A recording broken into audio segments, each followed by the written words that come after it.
प्रिंटरद्वारे 500च्या नोटांची नक्कल काढून बाजारात चलनात आणण्याचा प्रयत्न करणाऱ्या तिघांना अंबड पोलिसांनी अटक केली, तर एक जण फरार झाला आहे। याबाबत सविस्तर वृत्त असे पोलीस अंमलदार संदीप भुरे यांना मिळालेल्या गुप्त बातमीच्या माहिती। अशोक अण्णा पगार, वय वर्ष 45, मुक्काम पोस्ट मेंढी, तालुका सिन्नर, जिल्हा नाशिक हा नकली नोटा चलनात आणणार असून त्या कामी तो येणार आहे।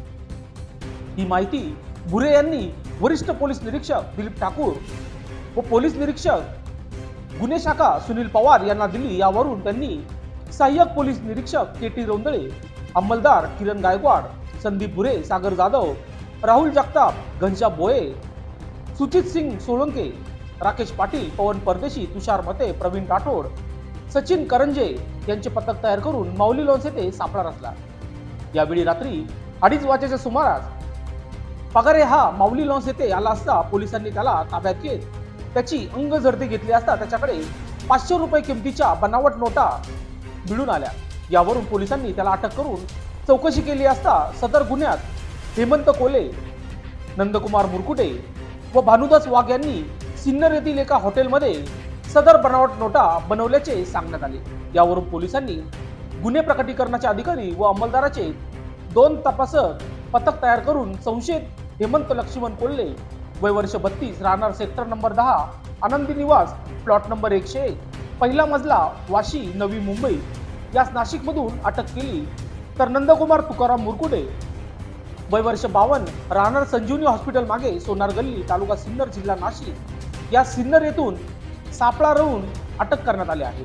तर चौथा संशयित भानुदास वाघ हा राहणार नांदूर शिंगोटे हा फरार झाला आहे।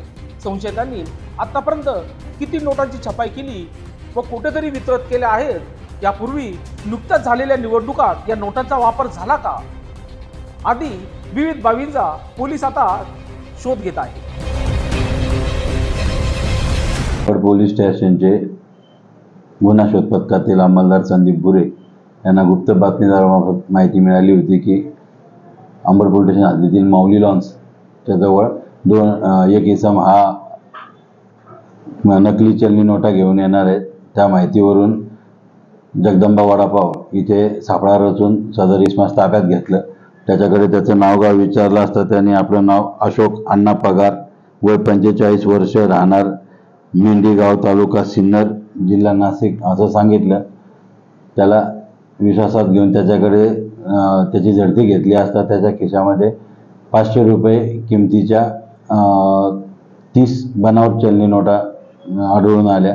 त्याच्याबाबत त्याच्याकडे चौकशी केली असता त्याने सदाच्या तो सिन्नर येथून आला असून त्याने सिन्नर येथे त्याच्या 2-3 मित्रांच्या मदतीनं सदरच्या नोटा ह्या स्कॅन करून प्रिंटरवर प्रिंट काढून केला असल्याबाबत सांगितलं। त्या नोटांचे जे नंबर होते, 4 नोटा होत्या, 4ही नोटांचे 4 नंबरच्या नोटांची प्रिंट काढलेलं तेव्हा लक्षात आलं। त्याच्यावरून अंबड पोलीस स्टेशनला गुन्हा रजिस्टर नंबर 357/24 भारतीय दंडविधान संहितेच्या कलम 489 अ, 489 ब, 489 क आणि 489 ड प्रमाणे गुन्हा नोंद करण्यात आला। सदरबाबत वरिष्ठांना माहिती देऊन वरिष्ठांच्या मार्गदर्शनाखाली माननीय पोलीस उपायुक्त परिमंडळ 2 मोनिका राऊत मॅडम तसंच माननीय सहाय्यक पोलीस आयुक्त अंबड विभाग शेखर देशमुख सर यांच्या मार्गदर्शनात टीम तयार करण्यात आली आणि पथकं पाठवण्यात आली। त्यावरून त्याचा दुसरा साथीदार हेमंत कोल्हे आणि नंदकुमार मुरकुटे हे दोघं मिळून आले। हेमंत कोल्हेला काल रात्रीच अटक करण्यात आली होती, मुरकुटेला आज सकाळी अटक करण्यात आलेली आहे। त्यांच्याकडून जे त्यांनी लॅपटॉप वापरलं ते लॅपटॉप आणि प्रिंटर असा सगळा माल हस्तगत करण्यात आलेला आहे। त्यातील मुरकुटेकडे परत 17 नोटा मिळून आलेल्या आहेत। एकूण 47 नोटा या आता आमच्या ताब्यात आहेत आणि प्रिंटर, त्याची गाडी त्यांनी गुन्ह्यासाठी वापरलेली आणि ते लॅपटॉप असा संपूर्ण मुद्देमाल हा ताब्यात घेण्यात आलेला आहे। सर, या नोटांचा वापर कुठे केला आहे? ह्याच्यापैकी 2 नोटा त्यांनी IDBI बँकेच्या याच्यामध्ये वापरल्याचं ते सांगतायत, जिथे मनी डिपॉझिटर मशीन राहतं, त्याच्यामध्ये ते ओरिजिनल नोटा आणि डुप्लिकेट नोटा एकत्र करून टाकल्याचा तो पगार सांगतोय आणि त्यातून त्या 2 नोटा गेल्याचे ते म्हणतात. तसंच एक नोट त्यांनी बसमध्ये कुठेतरी चालवली आहे. लोकशास्त्र न्यूजसाठी बंटी आढाव, नाशिक.